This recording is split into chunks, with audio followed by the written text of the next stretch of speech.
Notre Seigneur Jésus-Christ a vaincu, après sa victoire, toutes les dominations, les autorités, les puissances, dans les cieux, ses anges de justice doivent tous lui être soumis.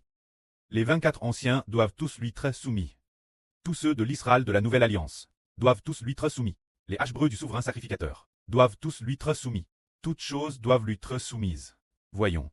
Cet agneau qui a été immolé après sa victoire, toutes choses dans l'univers doivent lui être soumises. L'exception du pré-cleste Jéhovah. Toutes choses doivent être soumises au Seigneur. Bien SR le Seigneur est soumis au pré-cleste. Pour vaincre, il a vaincu par son obéissance. Alors regardons, le Seigneur Jésus-Christ, ayant vaincu par son obéissance, a reçu les louanges des anges. L'adoration des 24 anciens. Lisons concernant l'Apocalypse. Le chapitre 5, le contenu de la seconde partie. Je vis, au milieu du trône et des 4 traits vivants, et au milieu des 24 anciens, un agneau qui se tenait il semblait avoir été immolé sur la tête de l'agneau. Il y avait 7 cornes et 7 yeux, qui sont les 7 esprits de Dieu, envoyés par toute la terre.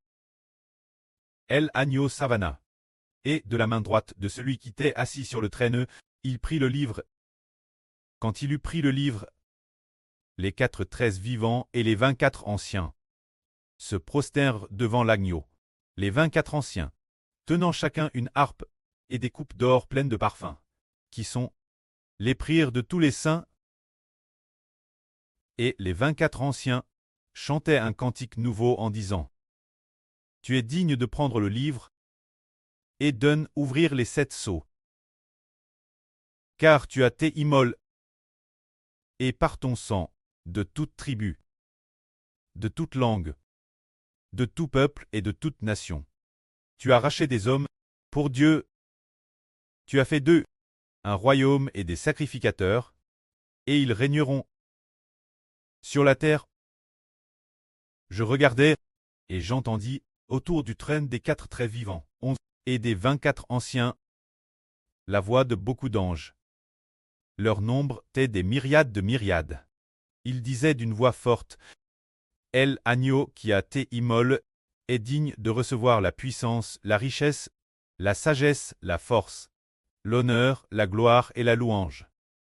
Et toutes les créatures qui sont dans le ciel, sur la terre, sous la terre, sur la mer. Et tout ce qui s'y trouve, je les entendis qui disaient : La louange, honneur, la gloire et la force soit celui qui était assis sur le trône, Dieu et l'agneau. Au cycle des cycles, et les 4 13 vivants disaient : Amen. Et les 24 anciens se prosternent et adorant. C'est ce qui raconte comment notre Seigneur Jésus-Christ a vaincu. Alors lorsqu'il, du pré-cleste de Jéhovah, prit le livre de sa main. Tous ceux qui détiennent l'autorité dans les cieux lui ont soumis. Le Seigneur Christ a ouvert le livre. Se trouve le centre de l'univers, c'est le Créateur. Le lieu Sid, le Seigneur Jéhovah, est le plus glorieux et le plus honorable. Le lieu du plus grand pouvoir. On peut dire que c'est le centre du pouvoir de toutes choses. Le Seigneur Christ y est. A pris le livre de la main droite de Dieu. Lorsque le Seigneur Christ a pris le livre, se tenant devant Dieu, les 4 chérubins puissants et forts. Les chérubins sont appelés les 4 vents des cieux, qui gouvernent toutes choses dans l'univers, puissants et forts. Ces 4 chérubins puissants se soumettent aussi l'autorité du Seigneur Christ. Dans la nation d'Israël, les 24 anciens du plus haut rang appellent ceux assis sur des trônes de gloire, les 24 anciens assis autour de Dieu. Ils se prosternent tous et adorent le Seigneur Jésus-Christ. C'est ainsi que le Seigneur Christ a vaincu. Toutes choses dans l'univers lui sont soumises. Alors, dans le ciel, sur la terre et sous la terre, toute créature ayant le souffle de vie, toutes doivent louer le Seigneur Jésus-Christ. C'est cela la victoire. Et après cela, notre Seigneur Jésus-Christ est adoré par tous. Tout comme on adore Dieu, il l'adore de la même manière. Voyons voir. Analysons cela en détail. Quand le Seigneur Christ cesse l'œuvre, il semblait avoir été immolé. Nous comprenons que c'était pour Racheter le peuple de Dieu. Racheter le peuple de Dieu. Pour le précleste. Combien il désirait ardemment avoir des enfants parmi l'humanité. Mais le précleste depuis Adam jusqu'à Mose n'a obtenu aucun enfant comme héritage. Et de Mose jusqu'au Seigneur Jésus-Christ. Il n'en a pas obtenu non plus, jusqu'à ce que le Seigneur Jésus-Christ vienne dans le monde en tant qu'homme, soit crucifié pour les péchés des hommes, et après très ressuscité des morts. Il a comment obtenir des enfants aînés de l'Esprit Saint. Grâce la rédemption du Seigneur Christ. Notre Dieu Jéhovah a comment obtenir des enfants comme héritage. Ainsi, finalement, Dieu obtient un tiers de l'humanité. Tout cela cause de celui qui est appelé l'agneau immole. C'est pourquoi, lorsque le Seigneur Christ a pris, tenant le livre, toutes choses se soumettent au Seigneur. Ce moment-là, il écrit ici que le Seigneur Christ, l'agneau, a 7 cornes et 7 yeux sur sa tête. Alors que sont les 7 cornes et les 7 yeux? Les 7 cornes sont l'autorité royale. Les 7 yeux sont le Saint-Esprit, ou l'Esprit de Dieu. Quant aux 7 yeux, si les 7 cornes et les 7 yeux peuvent très analyser ainsi. Les 7 cornes sont pour très rois. Les 7 yeux sont pour très prêtres.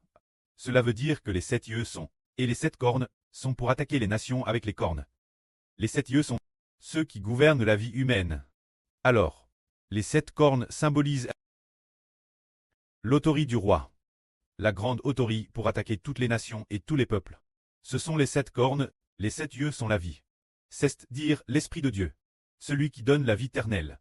Alors le Seigneur Christ, non seulement contre l'autorité royale, mais contre aussi l'autorité sacerdotale. Tout le monde revoit, qu'il soit roi ou prêtre, cela vient tout du Seigneur. C'est pour cela que les 24 anciens, lorsqu'ils adorent et louent le Seigneur, disent « Tu as été immolé, et par ton sang, tu as racheté des hommes pour faire d'eux des rois et des prêtres. » Alors le Seigneur Christ a 7 cornes sur sa tête, ce qui signifie que le Seigneur a racheté par son sang, pour que les hommes deviennent rois.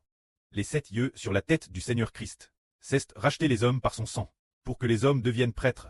Ainsi les 7 cornes et les 7 yeux du Seigneur Christ racontent que le Seigneur Christ fait obtenir aux hommes l'autorité de roi et de prêtre. Ce moment-là, les 24 anciens, quand le Seigneur Christ prit le livre de la main droite du trône du précleste. Lorsqu'il prit le livre, les 24 anciens se prosternent devant l'agneau. C'est-à-dire les 24 anciens. Les plus honorables de la nation d'Israël, tous les 24 se prosternent devant le Seigneur. Alors, tenant des harpes et des coupes d'or pleines de parfums. Ces parfums sont les prières de tous les saints. Alors les 24 anciens chantaient un cantique nouveau. Ce cantique nouveau, ils le chantaient en disant « Tu es digne de prendre le livre et donne ouvrir les 7 sceaux. Car tu as été immolé, et par ton sang, de toute tribu, de toute langue, de tout peuple et de toute nation. Tu as racheté des hommes pour Dieu.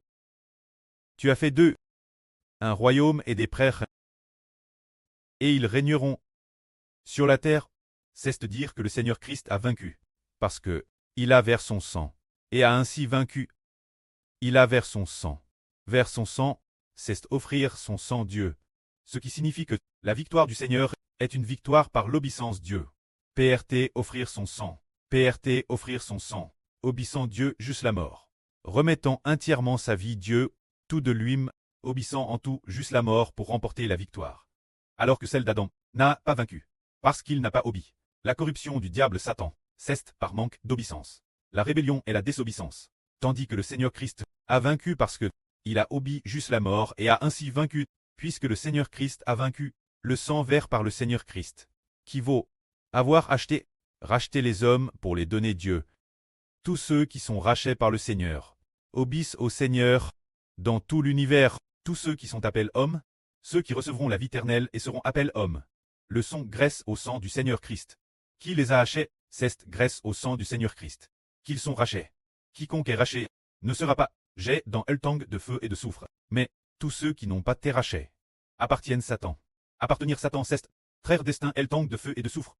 Ainsi tous, ceux qui sont rachetés par le Seigneur Christ, sont tous vivants, et sont gouvernés par le Seigneur. Tous se sont soumis au Seigneur. Alors nous voyons que notre Seigneur Christ a vaincu, parce qu'il a versé son sang. Et nous qui sommes prêtres et rois, C'est par les 7 cornes et 7 yeux du Seigneur Christ que non seulement nous obtenons la vie éternelle, non seulement par le sang du Seigneur Christ, qui nous donne la vie éternelle, nous tous les sauve. C'est parce que le Seigneur a versé son sang que nous avons la vie éternelle, nos PHH sont pardonnés. Nous avons la vie éternelle. Et par les 7 cornes et 7 yeux sur la tête du Seigneur Christ, par les 7 cornes du Seigneur Christ, nous recevons l'autorité royale, et par les 7 yeux sur la tête du Seigneur Christ, nous recevons le ministre de prêtre. C'est pourquoi, pour les enfants clestes, il ne s'agit pas seulement de recevoir la vie éternelle, par le sang du Seigneur Christ, mais aussi de recevoir par les 7 cornes et 7 yeux du Seigneur Christ, la gloire et l'honneur du roi et du prêtre, un ministre honorable. Ainsi parlant, les enfants clestes doivent être ceux qui prennent l'initiative de commémorer ensemble le sacrifice du Seigneur. L'avenir, les enfants de toute nation, tribu et de la nouvelle terre, destinés à recevoir la vie éternelle, devront aussi commémorer le sacrifice du Seigneur, parce que le Seigneur a versé son sang. Mais ceux qui deviennent les enfants rois et prêtres doivent prendre l'initiative de guider ceux de la terre qui reçoivent la vie éternelle, pour commémorer ensemble notre Seigneur Jésus-Christ qui a été immolé pour nous. Bien Esser, le frère Héber, est devenu le chef de cette œuvre. La Bible dit ainsi: quand le Seigneur Christ, après que les 24 vieillards eurent adoré le Seigneur, et leur loup, il y eut des milliers et des millions de voix d'anges autour des 24 vieillards. Il y avait des voix de milliers et de millions d'anges. Tous les anges louaient le Seigneur en disant: El agneau qui a été immolé est digne de recevoir la puissance, la richesse, la sagesse, la force, l'honneur, la gloire et la louange. Tous les anges justes. On loue le Seigneur, tous les anges justes. On tous loue le Seigneur. Loue le Seigneur Jésus. Il semble que ces anges soient dirigés par l'archange Michel pour louer le Seigneur. Et qu'en est-il de ceux qui ont la vie éternelle sur la nouvelle terre? Qu'en est-il d'eux? Comme il est dit ici, et toutes les créatures, dans le ciel, sur la terre, sous la terre, et dans la mer, je les entendis qui disaient: celui qui est assis sur le traîneau et l'agneau, soit la louange, honneur, la gloire et la force, au cycle des cycles, pour toujours et jamais. Et les 4 êtres vivants disaient: Amen. Et les 24 vieillards se prostèrent et adorant. Ceci raconte que le Seigneur Christ, par son obéissance jusqu'à la mort, a vaincu. Le Seigneur a versé son sang, et a vaincu, et ainsi toutes choses se soumettent au Seigneur. Ainsi, nous imitons le Seigneur Jésus-Christ, a été patient et obéissant jusqu'à la mort. L'avenir, le précleste, nous fera gouverner. Les enfants de la nouvelle terre. Le pré nous donnera alors l'autorité, pour que les enfants de la nouvelle terre me soient aussi soumis. Quant aux frères qui sont anciens, ils doivent obéir jusqu'à la mort. Le précleste donnera l'autorité, pour que les 144 frères et sœurs clestes nous soient soumis. Ainsi, on devient noble par l'obéissance. Tout comme le Seigneur Christ a obéi, et toutes choses lui sont soumises. Que la gloire soit auprès et au Seigneur. Amen.